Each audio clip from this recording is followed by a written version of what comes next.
guys, my name is Lindsay Obath and I'm a visual artist. Today I'm going to walk you through my masterclass on specifically body painting. For those of you who are being introduced to me for the first time, I'd like to walk you through a bit of what I do and what specifically we're here for today. So I have been a visual artist based in Nairobi for the last, I'd say probably just under a decade, and my strengths and talents stretch across several disciplines within the creative industry, from visual art to mural art to body painting to set design to production for events, etc., etc. I don't think there's a space I haven't at least tried out every once in a while. Over the last, I'd say from about 2015 to present, so about the last 5 to 6 years, I've been known more popularly as This, which is actually my artist name, which is short for my third name, which is Adiambo. So if you never knew what This meant, and this is you looking into my masterclass, that's actually where the name comes from. And I have been at this, like I said, for 6 years, and it's been an amazing journey. I think what's great about the space that I have explored in this specific medium is that it's a niche. And my experience over the last 6 years has been very interesting, to say the least. So let me take you back about 6 years ago to where I started. There's a very popular festival within East Africa called Nyege Nyege.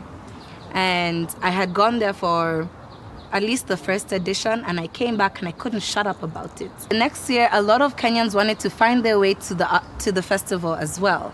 So what happened was I ended up being at the heart of the festival and becoming everyone's reference point. And because I'd gone there as a visual artist and as an attendee to paint and explore and just unlock my creative juices, everyone was looking for me, and I felt like, okay, I want to spend half of my time here taking care of everyone and not enjoying. You know, Kenyans and enjoyment, we are just here together. So what I did to identify myself in a crowd so I can put my phone away was actually paint on myself. And I wasn't even doing it with the intention of standing out. It's just what happened naturally, because I felt like me painting myself would get into the vibe of the festival. And slowly by slowly, every day of the festival continuing, the camp that was around us would come to my tent in the morning and ask me to paint them. I didn't know, though, that one of the people in the tent next to me was one of the founders of a very popular events company called Kenya Nights. And she invited me to her event the month after the festival and said, "What you're doing is great. I think it would work well in the space that I create. So if you don't mind, just come. You can charge whatever you need to charge, do what you must, and create an experience." I went there the October later, because Nyege Nyege happens on September every year. And from that October, for the last 6 years, that's kind of been my career as a body artist. So it started off honestly as a very honest, cheeky thing that I was doing, and now it's escalated into where I am today. Being in any niche market or industry comes with a very interesting story. I think across all disciplines, as long as you're within a niche craft, there'll always be an interesting story from how you started to how you got where you are within the time that people would consider you established. Personally, I don't consider myself established. Some would disagree, but I think there are perks that come with being the first. So once I finished up my little stint at Nyege Nyege, I was able to book gigs almost instantly. And a lot of the time I used to get a lot of questions like, are you serious about this thing? Is it just for fun? And to be honest, at that time, I didn't know what I actually wanted out of it, but it was a way for me to have fun and to make money. Because I mean, you're within a space where your creative juices are flowing. There's a DJ, there's music. Everyone seems happy to be where they are, which just creates a great environment for you to want to work when everyone is there for a good time. As the years went by, I had to ask myself what it is I was actually doing. I think the dilemma one faces as, especially someone who's starting off as an individual, you are your own everything. You know, you have to put yourself in different positions where you can be recognized and create a name for yourself. Luckily, I was able to find a home, which was at the time a very popular bar in Nairobi. So I think where you place yourself and your placements are paramount, because that allows for you to establish a name and to have a home. So people associate you with the space. And I think for the longest time, because I was working within the same space, a lot of people thought I was actually part of the staff. But of course, I had to correct people that I was only there when there was a good time happening, which is also the time that they were there as well. So it created a bit of a relationship and an association, for lack of a better word. Because once people can associate you with a certain venue, with a certain environment, and with a certain idea, that's how you're actually able to build a brand. And that's how I was able to get to where I am today. Being in this industry also has created some very interesting challenges. You know, working in a niche market, a lot of companies, a lot of clients actually don't take you seriously, especially if you're the first one to do it. A lot of people will try and undercut you. A lot of people will try and negotiate with you, yet you know your worth, especially after a couple of years. And I went from charging roughly around 50 shillings, not knowing what the hell I was doing. And now my rate card is, I can say I'm impressed. I'm impressed. If you want to find out more, I'll leave the details at the end. The industry as it is today, there's body painters everywhere. It's so popular where it's reached a point where I've gone to certain events and there's body painters actually doing my designs while I'm there working as well. So, you know, they say the best flattery for an artist is when someone imitates your work. It's great until there's money involved.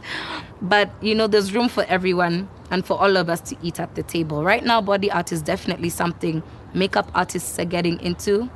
It's something that I specifically have seen grow over the years.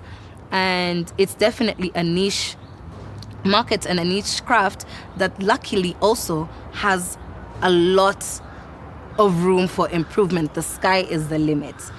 And I think the more we can allow for people to create and collaborate within those spaces, then the sky is not only the limit, it's actually not the limit, it's just the view. So I am excited for where the industry is going to go.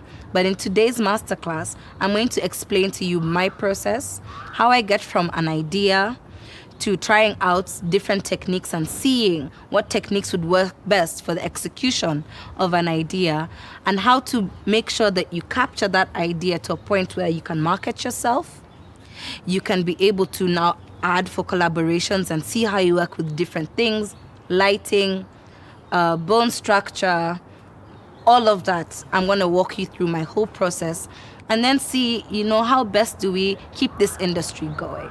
So that's what we're about to get into next. Before I take you through any of my processes, I think it's best that I show you what I use and the tools that I use, because a lot of the time I do get some questions about what it is that I actually use. From DMs to emails, everyone's asking, okay, so how do you get this? How do you get this? Well, funny story, even before we get into what's inside, this bag has been with me throughout my whole career as a body artist. It's actually my mom's old makeup bag from the 80s.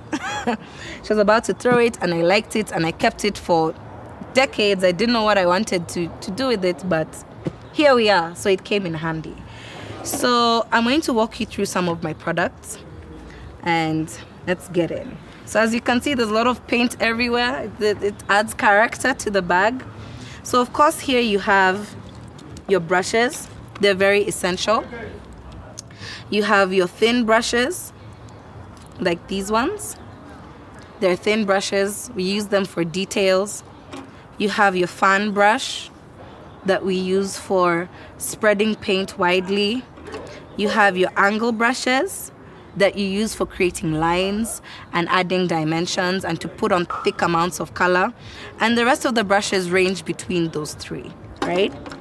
So because body paints are not popular within Kenya, everyone's always looking for a substitute. A good substitute to use is any acrylic paints that you have. Of course, please make sure that they are extremely water-based because they act like glue. If you ever remember being a kid and putting glue on your hands and peeling it off, that's what acrylic paints do. The next product is probably my most essential, and these are actually body paints. They're hard to get within the country because no one actually stocks them. You'd have to actually buy them online. And they're quite affordable. The ones that I use range from about 10 to 30 euros for a pack. So you can easily source them. It's best to send someone who you know is traveling. But I'm sure there's other shipping companies that can get them to you efficiently as well. It's just that's pretty much the only thing that I ever order online. So it doesn't make sense for me to pay that much money. Yet I have friends who are in and out of the country that can actually get that done for me. The next thing that is essential is a jar. You need to clean your brushes, you need to mix your paints, so you need a sauce that can host your water that will help you with your mixing process. Another thing that's very essential are some wipes. The wipes help you to clean up. They also help you with cleaning your brushes as well temporarily if you don't want to get them too wet. If your water might be a bit dirty and you're limited to how often you can be changing your water. Another thing that's in my bag of goodies are my dusts. So these actually help me to highlight the skin depending on the outcome. I use the silver for more fairer skin and the copper for more chocolatey tones.